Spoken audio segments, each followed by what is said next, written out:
Hello, ഇനി നമുക്കൊരു പരിപ്പ് പായസം വെച്ചാലോ? അതിനായിട്ട് 250 ഗ്രാം ഞാൻ ചെറുപയർ പരിപ്പ് കഴുകി ഊറ്റിയാണ് വറുത്തെടുക്കുന്നുണ്ട്. അത് നമ്മൾ കുക്കറിലിട്ട് 3 വിസിലടിച്ചാൽ നന്നായിട്ട് വെന്ത് കിട്ടും.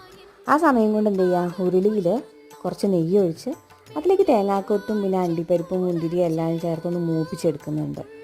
അത് മൂത്ത് കഴിഞ്ഞതിന് ശേഷം അതിലേക്ക് തന്നെ നമ്മൾ വേവിച്ച് വെച്ച പരിപ്പ് ഇട്ട് അതിലേക്ക് ആവശ്യത്തിന് ശർക്കര പാനി ഒഴിച്ച് നന്നായിട്ടൊന്ന് കുറുക്കിയെടുത്തതിന് ശേഷം രണ്ടാം പാൽ ഒഴിച്ച് നമ്മളൊന്ന് മിക്സ് ആക്കുന്നുണ്ട്. അതും ഒന്ന് കുറുകി വരുന്ന സമയത്ത് കുറച്ച് പഞ്ചസാരയിൽ ഏലക്കായും ചുക്കും ജീരകവും ഒക്കെ പൊടിച്ചതും കൂടെ ചേർക്കുന്നുണ്ട്. അതും ചേർത്ത് കഴിഞ്ഞിട്ട് നമ്മൾ തേങ്ങയുടെ ഒന്നാം പാൽ ചേർത്തൊന്ന് മിക്സാക്കി കൊടുത്താൽ മതി, അല്ലാണ്ട് തിളയ്ക്കണ്ട.